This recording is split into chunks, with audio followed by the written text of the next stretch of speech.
Graça e paz, irmãos. Amém? Animado para o estudo hoje? Vamos ler então a Bíblia Sagrada em Deuteronômio, capítulo 27. Moisés e os anciãos deram ordem ao povo de Israel, dizendo: guardai todos estes mandamentos que eu hoje te ordeno, no dia em que passares o Jordão para a terra que o Senhor, o teu Deus, te dá. Levantarás pedras grandes e as pintarás com cal. Escreverás nelas todas as palavras desta lei, para entrares na terra que te dá o Senhor, o teu Deus, terra em que manam leite e mel, como te disse o Senhor, Deus de teus pais. E quando tiveres passado o Jordão, levantarás essas pedras, como hoje te ordeno, no monte Ebal, e as pintarás com cal. Edificarás um altar ao Senhor, o teu Deus, um altar de pedras. Não utilizarás ferramentas sobre elas. As pedras inteiras edificarás o altar ao Senhor, o teu Deus, e nele oferecerás holocaustos ao Senhor, o teu Deus. Oferecerás sacrifícios de ofertas pacíficas, e ali comerás perante o Senhor, o teu Deus, e te alegrarás. Nessas pedras escreverás todas as palavras desta lei, gravando-as com nitidez. Então Moisés, juntamente com os sacerdotes levitas, disseram a todo Israel: escuta e ouve, ó Israel, hoje vieste a ser povo do Senhor, o teu Deus. Obedecerás à voz do Senhor, o teu Deus, e lhe cumprirás os mandamentos e os estatutos que hoje te ordeno. No mesmo dia, Moisés deu ordem ao povo, dizendo: quando houveres passado o Jordão, estas são as tribos que estarão sobre o monte Gerizim para abençoar o povo: Simeão, Levi, Judá, Issacar, José e Benjamim. E estas são as tribos que estarão sobre o monte Ebal para amaldiçoar: Ruben, Gade, Assé, Zebulon, Dan e Naftali. Os levitas testificarão a todo o povo de Israel em alta voz e dirão: maldito o homem que fizer imagem de escultura ou de fundição, abominável ao Senhor, obra de artífice, e a puser em lugar oculto. E todo o povo respondendo dirá: amém. Maldito aquele que desprezar seu pai ou sua mãe, e todo o povo dirá: amém. Maldito aquele que remover os marcos do seu próximo, e todo o povo dirá: amém. Maldito aquele que fizer o cego errar o caminho, e todo o povo dirá: amém. Maldito aquele que perverter o direito do estrangeiro, do órfão e da viúva, e todo o povo dirá: amém. Maldito aquele que se deitar com a mulher de seu pai, pois desonra assim o leito paterno, e todo o povo dirá: amém. Maldito aquele que se deitar com algum animal, e todo o povo dirá: amém. Maldito aquele que se deitar com a sua irmã, filha de seu pai ou filha de sua mãe, e todo o povo dirá: amém. Maldito aquele que se deitar com sua sogra, e todo o povo dirá: amém. Maldito aquele que ferir o seu próximo em oculto, e todo o povo dirá: amém. Maldito aquele que aceitar suborno para matar uma pessoa inocente, e todo o povo dirá: amém. Maldito aquele que não confirmar as palavras desta lei para as cumprir, e todo o povo dirá: amém. Oremos, queridos. Obrigado, Deus, por este dia maravilhoso e por esta oportunidade que o Senhor nos dá de nos reunirmos para cantar louvores ao teu nome e estudar a Bíblia Sagrada. Obrigado por mais este capítulo que hoje estudamos. Pedimos a ajuda do teu Espírito Santo para falar conosco, em nome do Senhor Jesus Cristo. Amém. Pode sentar, queridos, em nome de Jesus. Estamos caminhando bem no estudo da Bíblia, como os irmãos já nos acompanham há algum tempo. Capítulo 27, e como eu disse, dá início ao terceiro discurso de Moisés. Terceiro e último, na verdade, tá, irmãos? Porque mais para frente ele continua dando instruções, e logo em seguida nós já vamos encontrar a despedida de Moisés no capítulo 31. Aí Moisés despede do povo, porque Moisés vai morrer, né? Deus já havia dito para Moisés que ele não entraria na terra prometida. Mas na medida que o povo caminha, agora Deus está dando instruções para Israel, ou seja, Israel ainda não era uma nação, não era um povo, os irmãos sabem disso muito bem, agora estão caminhando para isso. Obrigado, irmão Anderson. Agora Israel está caminhando para ser uma nação, e como eu tenho dito para os irmãos, tudo que Deus está falando com Israel não podia ainda colocar em prática, porque Israel estava no deserto, fazendo a viagem, mas Deus já estava adiantando, olha, quando vocês atravessarem o rio, vocês tomarem posse da terra, todas essas coisas vocês terão que observar, tá? E hoje, então, o que Deus vai instruir Israel? Vai instruir para que Israel levante um memorial a ele, tá? E, para dar mais solidez ainda a essas instruções, notamos neste capítulo que Moisés chama os anciãos, e aí ele proclama então esse memorial, assim que entrassem na terra. Um detalhe é que aqui, ele manda colher pedras grandes, e pintar essas pedras de cal, e depois escrever nelas a lei. Verso 3, olha, escreverás nelas todas as palavras desta lei, para entrares na terra que te dá o Senhor o teu Deus, terra que mana leite e mel. Então agora Deus manda eles pegarem pedras grandes, pintar de cal e escrever nelas essas leis que Deus está dando. Mas eu me lembrei, irmãos, que as escrituras seriam escritas em pedras caiadas, e também de pedra seria erigido o tão falado altar que Deus está falando, olha, vocês vão oferecer sacrifício no lugar que eu escolher. Então agora Deus já sinaliza e manda o povo edificar um altar de pedra. Verso 5 vai dizer assim: edificarás um altar ao Senhor o teu Deus, um altar de pedras, não utilizarás ferramentas nelas, de pedras inteiras edificará o altar ao Senhor o teu Deus, e nele oferecerás os holocaustos ao Senhor o teu Deus, oferecerás sacrifício de oferta pacífica, e ali comerás perante o Senhor o teu Deus, e te alegrarás.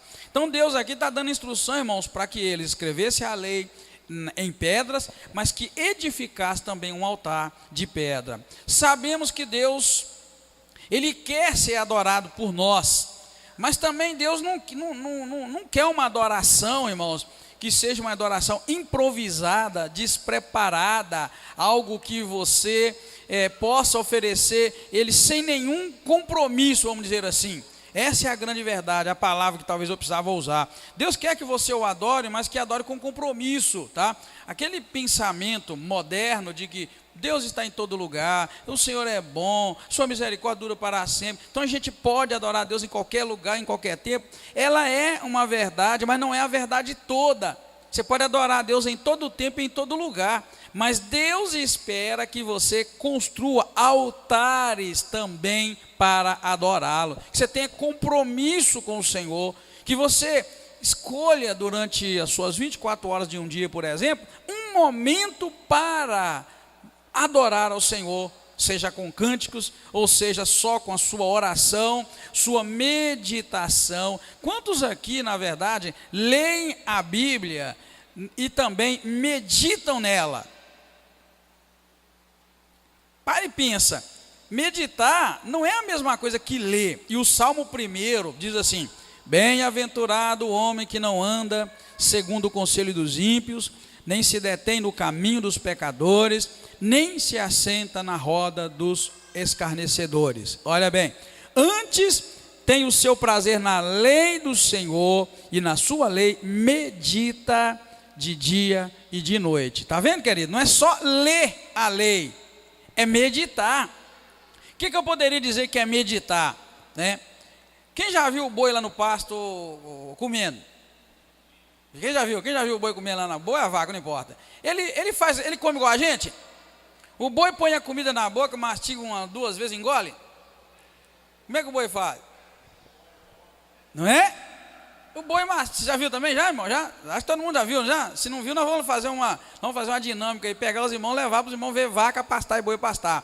O boi, a vaca, come e mastiga, e mastiga, e mastiga, e mastiga. E ele rumina, ele é ruminante que chama. Ele come aquilo, manda para dentro e depois volta, é isso mesmo? volta e mastiga mais um pouco, mais um pouco, mais um pouco. O boi mastiga inúmeras vezes um pouquinho de capinho. E a gente, eu tenho certeza absoluta, você não mastiga nem um tiquinho do que ele mastiga, um pedaço de carne e manda aquilo para dentro, que entra os pedaços tudo inteiro na sua barriga. Por que eu quero dizer? Meditar, quero que você só entenda, tá, irmãos? Eu não coloquei ali porque isso não estava na minha mente para mostrar para você.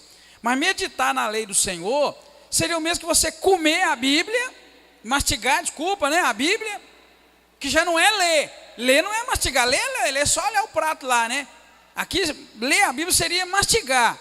Mas seria mastigar muito mais vezes, engolir, trazer para fora e mastigar mais um pouco. Isso seria meditar na Bíblia. Seria você pegar, por exemplo, alguma coisa do que o estudo está trazendo para você hoje, dentro do capítulo 27, pega alguma coisa dele.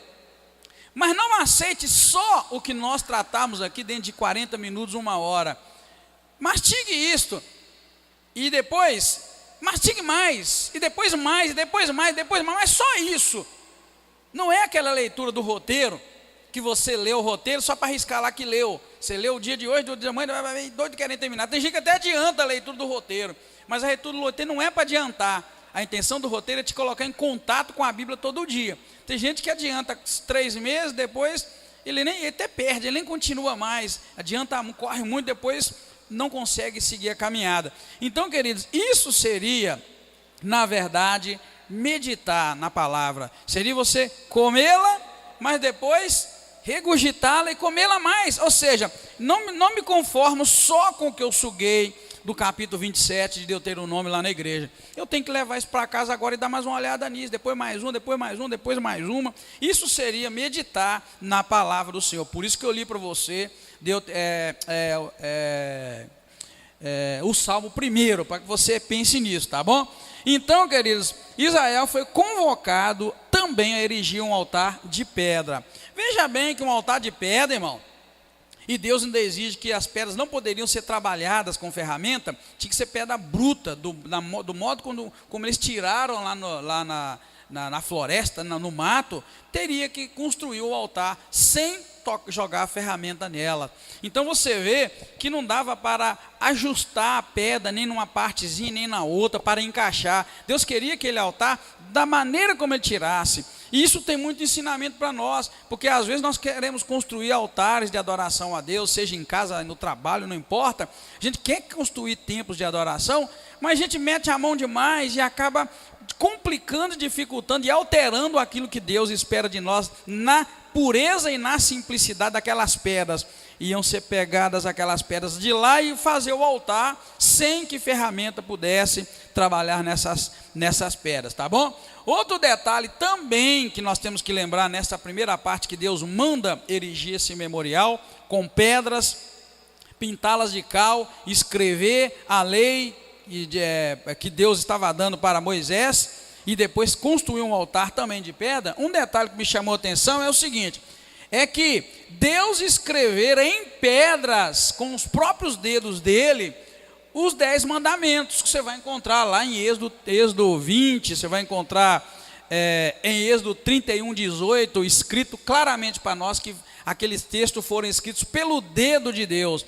Então, naquele momento dos 10 mandamentos, Deus mesmo escreve com o seu dedo a lei e entrega para Moisés as tábuas escritas. Deus escreveu. Só que agora, irmãos, essas instruções que Deus está dando agora para Israel, quando Israel fosse entrar na terra prometida, deveriam ser escritas em pedras, mas não por Deus, era por eles. Isso existe uma diferença muito grande. Uma coisa é você pegar algo pronto que Deus te deu, e a outra é Deus te dar instrução para escrever. E olhe bem, né? Então essa diferença, as leis que Deus escreveu e agora as que os homens deveriam escrever nessas pedras. E você vai notar lá na frente no estudo, mas eu já adiantei um pouquinho, que o fato de Deus aqui no capítulo 27 está dizendo para Moisés, dizendo para os anciãos e para a congregação que eles deveriam escrever essas leis que Deus estava dando em pedras.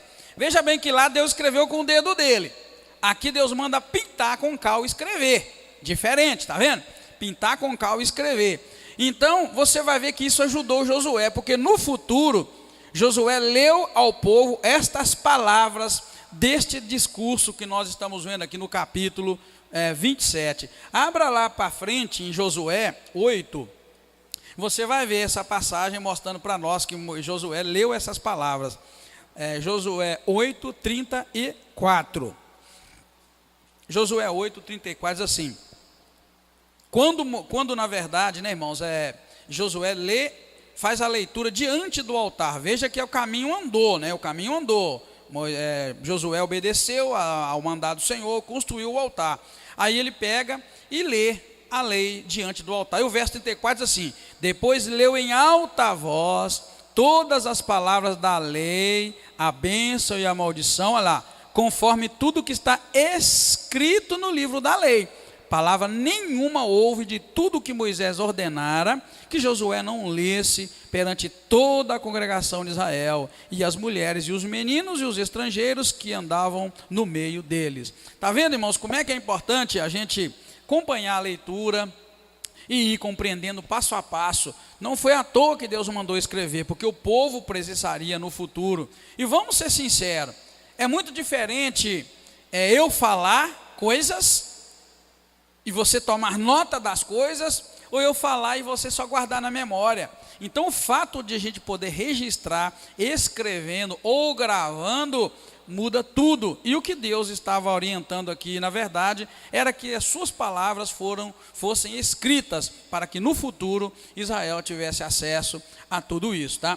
Bem, aí nós vamos ver a segunda parte deste capítulo, que vai falar das 12 maldições. Quero lembrar aos irmãos que nós vamos ver as maldições aqui, mas depois nós vamos ver no capítulo 28, bênçãos e maldições, né? E o que os irmãos têm que notar? Que assim como em qualquer pacto, assim como em qualquer aliança, existem os prós e os contras. Deus anuncia aqui também 12 maldições. Toda aliança, irmãos, todo contrato que se faz para alugar uma casa, para comprar um carro financiado, todo contrato tem uma parte boa e uma parte ruim. Ou uma parte que te dê direitos e uma parte que te obrigue, te dê deveres. Então não é diferente também com o que Deus está fazendo com Israel, mostrando para eles uma aliança. Então Deus começa a mostrar para eles, de início, Deus começa a lembrá-los das maldições que porventura pudesse vir sobre a vida deles. Então ele vai falar de 12 maldições. Lembre-se que tanto a bênção quanto a maldição procedem de Deus, tá? Mas tá bem, irmãos? Nunca esqueça disso, irmãos. Bênção e maldição é Deus só que pode abençoar, ou só Deus pode amaldiçoar. Dizer que o diabo amaldiçoou alguém é dar poderes para ele que ele não teve, não tem e jamais terá. A gente precisa desmistificar essa questão. A única pessoa que pode abençoar ou amaldiçoar é Deus. Amém, queridos? Tem gente que treme de medo do capeta, porque a gente aprende que o capeta é mau e ele amaldiçoa. Maldição sem causa nunca pega. Os bruxos todos podem te amaldiçoar, mas se você estiver com a vida na presença do Senhor, guardado pelo Senhor, nenhuma maldição vai te pegar. Mas a questão é essa: você tem que estar protegido e guardado pelo Senhor. Aquele que habita no esconderijo do Altíssimo, como é que diz a Bíblia? A sombra do Onipotente descansará. Tá? Então a gente precisa compreender a Bíblia, para a gente não sair por aí, irmãos, entendendo errado, entendendo mal. Tem gente que morre de medo de bruxo, gente que morre de medo de gente de determinadas religiões, que eu nem vou falar o nome aqui. Eu já vi gente que morre de medo. Mas por que você morre de medo? O demônio pode algo contra a tua vida? Se pode, então Deus não está tão poderoso na tua vida. Será que Deus enfraqueceu? Não, é você que está dando lugar ao diabo, está abrindo portas. Aí você tem que correr mesmo do capeta. A Bíblia não diz assim: sujeitai-vos, pois, a Deus, resisti ao diabo e ele fugirá de vós. Aí pronto, você não tem que fugir do diabo, o diabo é que tem que fugir de você. Mas o princípio é sujeitar a Deus e aí resistir, e ele vai fugir. Está vendo o processo? Tem 3 etapas. Primeiro, sujeitar a Deus, depois resista ao diabo, deixa ele mandar pancada. Você está sujeito a Deus, deixa mandar, que aí o diabo vai fugir de você. Mas tem gente que só fala assim: resistir ao diabo e ele fugirá de vós. Isso não, isso é só a segunda parte do versículo, porque a primeira é: sujeitai-vos a Deus. Estar sujeito é estar submisso, está debaixo da autoridade. Isso é que é submeter. Então, irmãos, a gente precisa lembrar, você não pode esquecer disso, tá? Lembre-se que só quem pode amaldiçoar é Deus. Gênesis capítulo 12, versículo 3, Deus diz assim para Abrão: abençoarei os que te abençoarem, e amaldiçoarei os que te amaldiçoarem. Olha bem, é Deus que está falando. Deus está falando: eu vou abençoar quem te abençoa, e eu vou amaldiçoar quem te amaldiçoa. Então vem cá, quem é que vai amaldiçoar ali mesmo? É o diabo? Deus. Ele disse: eu vou abençoar quem te abençoa e vou amaldiçoar quem te amaldiçoa. E depois tem esse texto ali para você dar uma olhadinha, Números 23, 8, que vai falar, na verdade, quando Balaão resolveu aceitar suborno para amaldiçoar Israel. Ele vira e fala: como amaldiçoarei o que Deus não amaldiçoou? E como denunciarei a quem o Senhor não denunciou? Ou seja, como eu vou amaldiçoar quem Deus não amaldiçoou? Só podemos amaldiçoar quem Deus amaldiçoar, porque é Deus, é o único que tem o poder e a autoridade para amaldiçoar ou para abençoar. Isso só alguns textos, irmãos, para você entender, para você compreender, tirar da cabeça que o inimigo pode amaldiçoar. O que o inimigo é? Na verdade, Satanás, irmãos, é um instrumento nas mãos de Deus para, na verdade, punir os pecadores. Ele só faz aquilo que Deus lhe autoriza a fazer. Lembra do livro de Jó, lê Jó capítulo 1, capítulo 2, depois você vai ver. A Bíblia diz que de tempos em tempos os filhos de Deus se apresentavam diante de Deus. Mas um determinado dia, junto com os filhos de Deus, veio também Satanás. E Deus virou para ele e falou: olha lá, viste meu servo Jó, homem íntegro, homem justo. A conversa foi, na verdade, a conversa foi entre Deus e Satanás, não tinha nada a ver com Jó. Jó entrou meio de gaiato lá na história. Então Deus pega e fala: olha meu servo Jó, homem justo, homem íntegro e tal. Aí Satanás, muito astuto, vira e fala: ah, mas Jó é isso tudo, porque o Senhor dá tudo para ele, tira tudo dele para você ver se ele vai continuar íntegro, justo e temente. Aí Deus lhe dá a autoridade e diz: então pode ir lá, mas a vida dele você não toca. E você vai notar que o inimigo tocou em tudo que podia, mas apenas naquilo que Deus lhe permitiu. Ele foi, tocou, mas a vida de Jó não tirou. E na verdade foi um tiro no pé que Satanás deu. Por quê? Porque a Bíblia vai dizer em Jó 42 que o último estado de Jó foi infinitamente melhor do que o primeiro, porque Deus deu para ele 2 vezes mais tudo aquilo que ele tinha. Então, se o diabo pensou que estava ganhando, perturbando Jó, ele estava perdendo, só que ele não sabia. É tão tonto, né? Vamos dizer assim, o diabo é tão tonto que nem sabia que estava perdendo. Então, queridos, só para que você compreenda isso, que isso é um ensinamento muito sério, profundo, não tem nada de contraditório. Deus é o único que pode dar a vida, Deus é o único que pode tirar a vida, Deus é o único que pode amaldiçoar, Deus é o único que pode abençoar. O que acontece é que o inimigo, por ser sua natureza o mal, Deus lhe permite causar o mal nas vidas que se desviam dos caminhos do Senhor. Vez por outra, olha para você ver, irmãos, os textos vão vindo assim. Depois quem for assistir pelo áudio, eu coloco lá esses textos que eu me venho em mente aqui agora. Você vai notar bem que Paulo, em determinado momento, ele diz que orou a Deus, pedindo que Deus lhe livrasse de um espinho na carne. Aí de repente ele falou que orou e Deus falou com ele que não o livraria, e disse ainda: a minha graça te basta. E ele diz por que Deus não ia livrar ele daquele espinho na carne, porque aquilo ali, aquele espinho na carne, ele diz que era um mensageiro de Satanás, enviado para esbofeteá-lo, a fim de que ele não se gloriasse das visões que ele tinha. Está escrito tudo que eu estou te dizendo, está aí.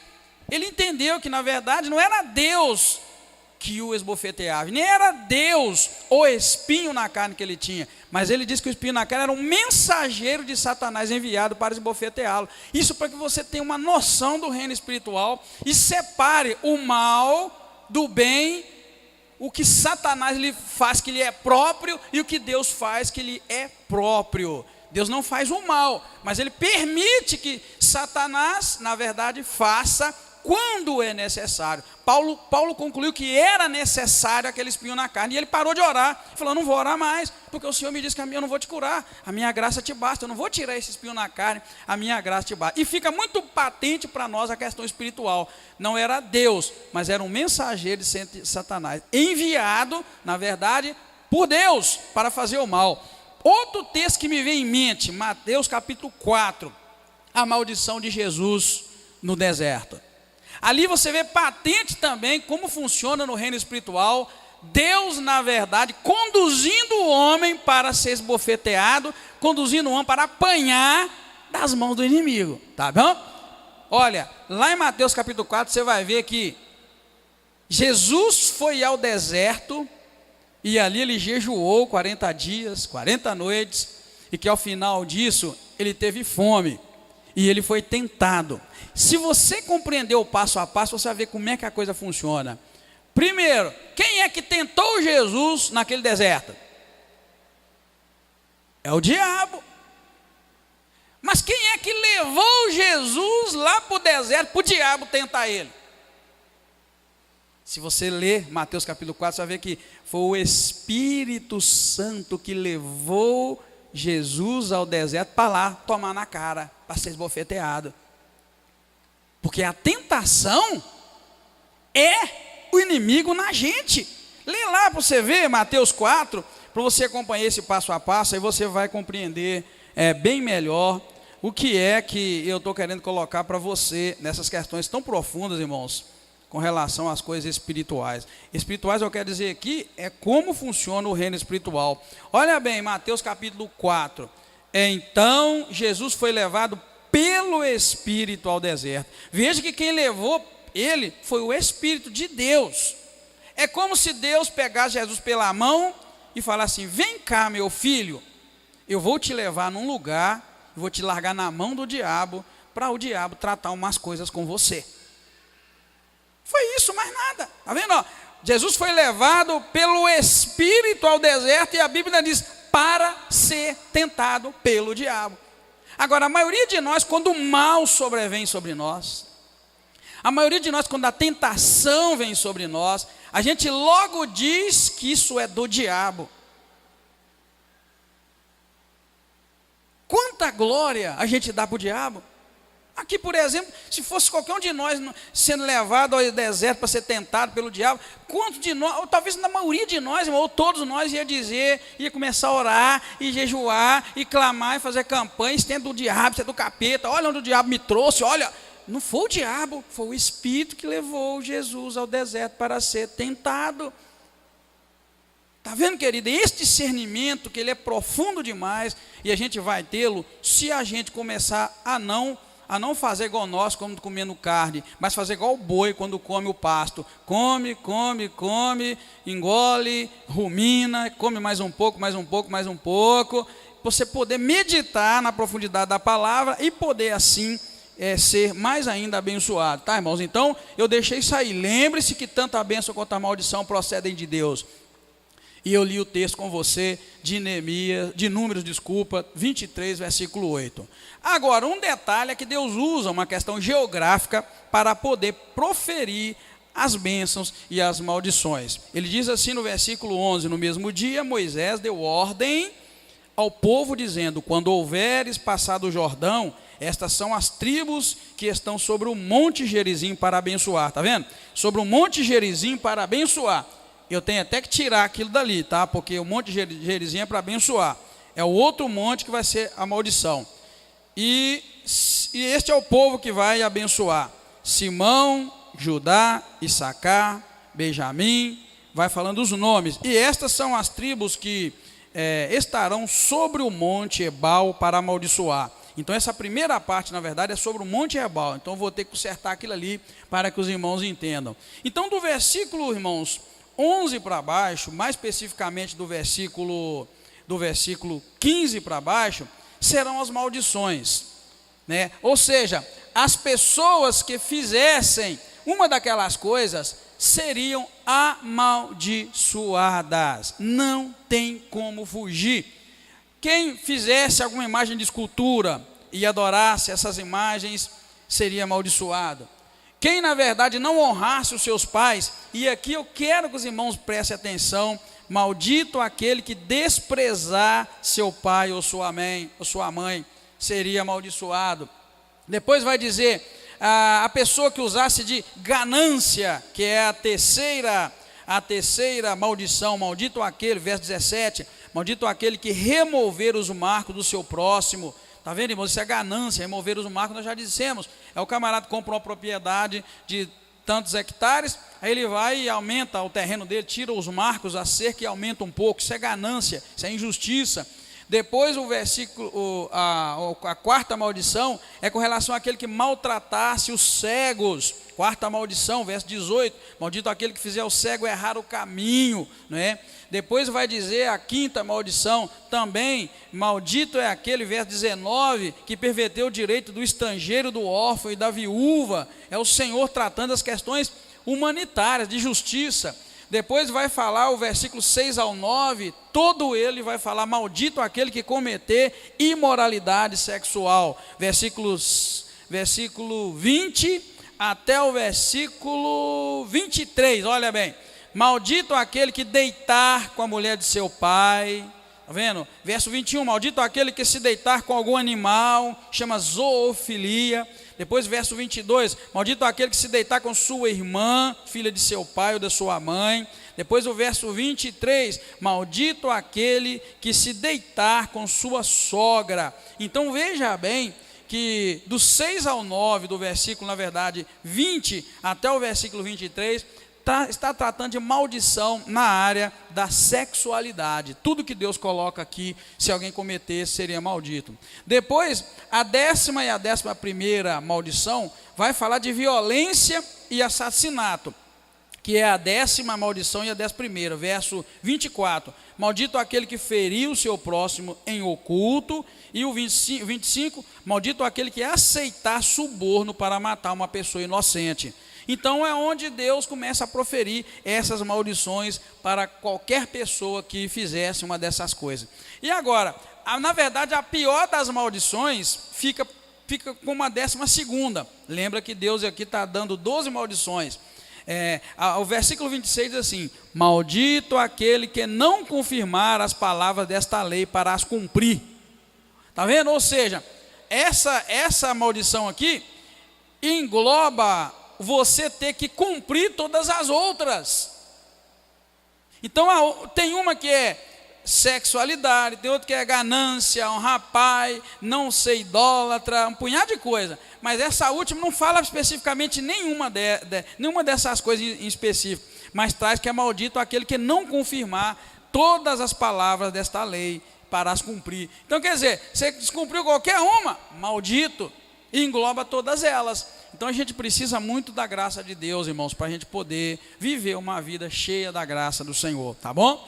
Bem, antes de concluir, quero deixar para você esse texto de Ezequiel 17, 24, olha bem. Assim saberão todas as árvores do campo que eu, o Senhor, abati a árvore alta e elevei a árvore baixa, sequei a árvore verde e fiz reverdecer a árvore seca. Eu, o Senhor, o disse e o fiz, para que você ainda fique mais fortalecido na tua mente, a questão de que Deus sim amaldiçoa, Deus eleva, Deus derruba. Então Deus que faz isso, está vendo? Assim todas as árvores do campo saberão que eu abati a árvore alta e elevei a árvore baixa, sequei a árvore verde e fiz reverdecer a árvore seca. E diz, eu, Senhor, o disse e o fiz. Então Deus é o único que tem autoridade, irmãos, para fazer essas coisas. Então na questão da maldição também, eu quero que você entenda que praticando coisas que não agradam ao Senhor, nós damos a Ele autoridade, sim, para nos amaldiçoar, para liberar o inimigo para aprontar com a nossa vida. Essa é a questão, tá bom? Então vamos lá, conclusão. Eu venho dizendo para os irmãos há tempos que toda a bênção de Deus é condicional. E agora vimos que também as maldições o são. Deus odeia o pecado. E quando a gente peca, a gente está criando um ambiente próprio para que a maldição venha sobre a nossa vida. Não é assim? Os irmãos podem ver que tem uns textos que são mais claros do que os outros.